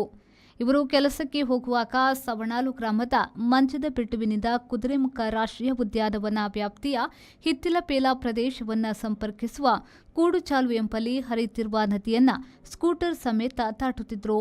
ಈ ವೇಳೆ ನದಿ ನೀರಿನಲ್ಲಿ ಕೊಚ್ಚಿ ಹೋದ ಇವರ ಸ್ಕೂಟರ್ ನದಿ ಬದಿಯಲ್ಲಿ ಅದೃಷ್ಟವಶಾತ್ ಸಿಲುಕಿಕೊಂಡಿದೆ ಎನ್ನಲಾಗಿದೆ. ಕೂಡಲೇ ಯುವಕರಿಬ್ಬರು ಕೈಗೆ ಸಿಕ್ಕ ಯಾವುದೋ ಬಳ್ಳಿಯ ಸಹಾಯದಿಂದ ಸಿನಿಮೀಯ ರೀತಿಯಲ್ಲಿ ಪಾರಾಗಿ ಬದುಕುಳಿದಿದ್ದಾರೆ ಎಂದು ತಿಳಿದು ಬಂದಿದೆ.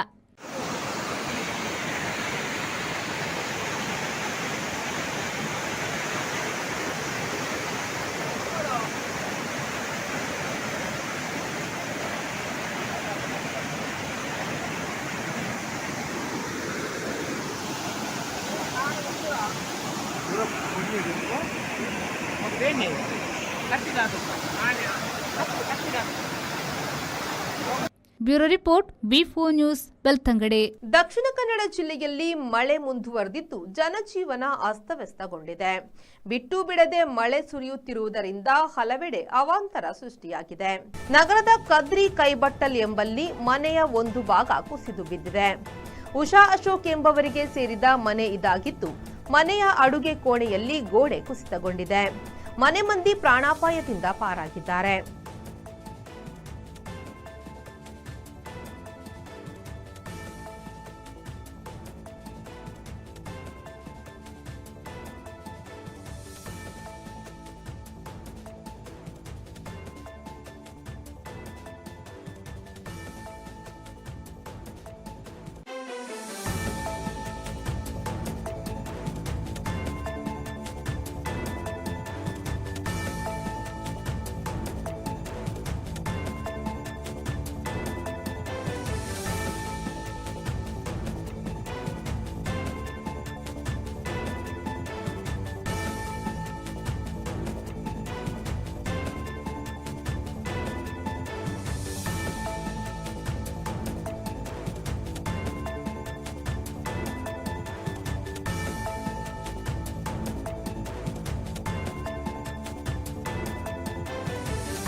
ಉಡುಪಿಯ ವಿದ್ಯೋದಯ ಶಾಲೆಗೆ ಹುಸಿ ಬಾಂಬ್ ಕರೆ ಬಂದ ಹಿನ್ನೆಲೆಯಲ್ಲಿ ಬಾಂಬ್ ಸ್ಕ್ವಾಡ್ ಅಧಿಕಾರಿಗಳು ಶಾಲೆಗೆ ಭೇಟಿ ನೀಡಿ ಪರಿಶೀಲನೆ ನಡೆಸಿದರು.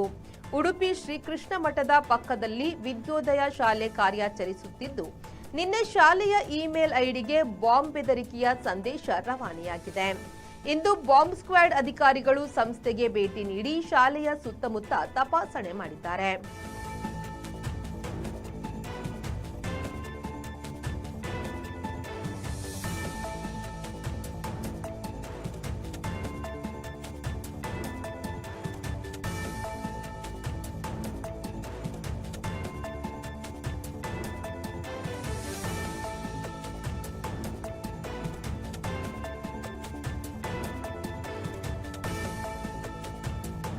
ಶ್ರೀಜಿತ್ ವಿ4 ನ್ಯೂಸ್ ಉಡುಪಿ. ಇದು ಇವತ್ತಿನ ಪ್ರಮುಖ ಸುದ್ದಿ. ನಿರಂತರ ಸುದ್ದಿ ಮತ್ತು ಮನರಂಜನೆಗಾಗಿ ನೋಡ್ತಾ ಇರಿ ವಿ4 ನ್ಯೂಸ್.